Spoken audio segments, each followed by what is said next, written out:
आत्ताच्या घडीची मोठी आणि महत्त्वाची बातमी आहे। मुख्यमंत्री फडणवीसांनी दोन्ही शासन निर्णय रद्द केलेले आहेत। एप्रिल आणि जूनचा शासन निर्णय रद्द करण्यात आलेला आहे। हिंदी भाषा सक्तीच्या मुद्द्यावर अखेर सरकारकडून आज हा निर्णय जाहीर करण्यात आला। 5 जुलैचा ठाकरे बंधूंचा मोर्चा रद्द झालाय असं संजय राऊतांनी म्हटलंय। तर 5 जुलैचा हिंदी विषयाबद्दलचा मोर्चा निघणार नाही असं संजय राऊतांनी म्हटलेलं आहे। मोर्चा निघणार नाही पण ठाकरे हाच ब्रँड असं ट्विटही संजय राऊत यांनी केलंय। तर ठाकरे एकत्र येणार याचा धसका घेतल्याचंही या ट्विटमध्ये संजय राऊतांनी म्हटलंय। फडणवीस यांनी घेतलेला निर्णय शहाणपणाचा असं ट्विटही संजय राऊतांनी केलंय।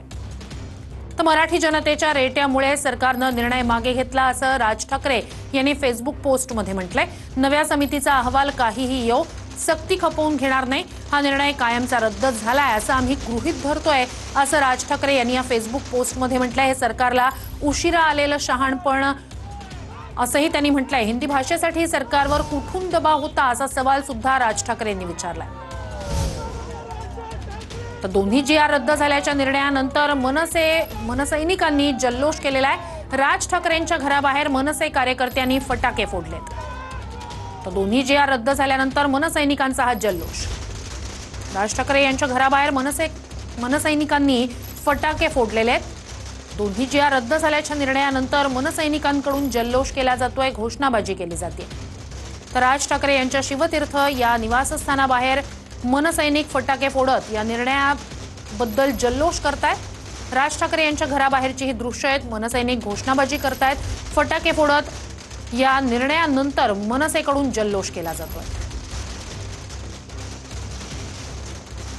हिंदी संदर्भातील दोन्ही GR मागे घेण्यात आले। तर आता थोड्याच वेळात उद्धव ठाकरे यांची पत्रकार परिषद असणार आहे। तर राज ठाकरे यांनी फेसबुक पोस्ट करत हा GR कायमचा रद्द असं समजतो असं म्हटलेलं आहे, असं आम्ही गृहीत धरतोय असं राज ठाकरे यांनी म्हटलंय। तर राज ठाकरे यांनी फेसबुक पोस्ट केलेली आहे। एकीकडे उद्धव ठाकरे यांची थोड्याच वेळात पत्रकार परिषद असणार आहे। तर 5 जुलैचा ठाकरेंचा मोर्चा रद्द असेल असं संजय राऊतांनी ट्विट केलंय। मात्र आता उद्धव ठाकरे पत्रकार परिषदेत नेमकी काय भूमिका मांडतायत, जी नवीन समिती सरकारनं नेमलेली आहे त्याबद्दल नेमकी काय भूमिका मांडतायत या सगळ्याकडेच लक्ष असेल। दुसरीकडे राज ठाकरे सुद्धा माध्यमांशी बोलण्याची शक्यता आहे। GR कायमचा रद्द असं समजतो असं राज ठाकरेंनी म्हटलेलं आहे। राज ठाकरे सुद्धा माध्यमांशी बोलण्याची शक्यता आहे। अर्थात दोन्ही ठाकरे बंधू या मोर्चाच्या निमित्तानं एकत्र येणार होते। आता हा मोर्चा रद्द झाल्याचं संजय राऊतांनी ट्विट केलंय। मात्र सरकारनं आता जो निर्णय घेतलेला आहे दोन्ही GR मागे घेण्याचा आणि या संदर्भात नवीन समिती नेमण्याचा, या सगळ्याकडे उद्धव ठाकरे नेमकं कसं पाहतायत, त्यांची भूमिका काय असणार आहे। राज ठाकरे यांनी त्यांची भूमिका फेसबुक पोस्टद्वारे स्पष्ट केलेली आहे। मात्र तरीही ते माध्यमांशी संवाद साधण्याची शक्यता आहे।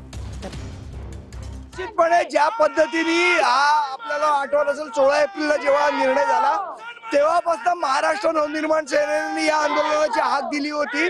आम्ही वारंवार या गोष्टी सरकारला सांगत होतो आणि ज्या पद्धतीने कणखर भूमिका राजसाहेबांनी घेतली त्या भूमिकेचा हा विजय आहे। मराठी माणूस एकवटला आणि आता ज्यांच्या मनात शंका होती की मनसे आंदोलन अर्धवट सोडते त्यांच्याही गालावरची ही चपराक आहे। मला असं वाटतं त्यांनी हे ध्यानात ठेवलं पाहिजे। तर राज ठाकरे यांनी नेमकं काय म्हटलंय, इयत्ता पहिलीपासून 3 भाषा शिकवण्याच्या नावाखाली हिंदी भाषा लादण्याचा निर्णय एकदाचा मागे घेतला। तर सरकारनं या संबंधातील 2 GR रद्द केले, याला उशिरा आलेलं शहाणपण म्हणता येणार नाही।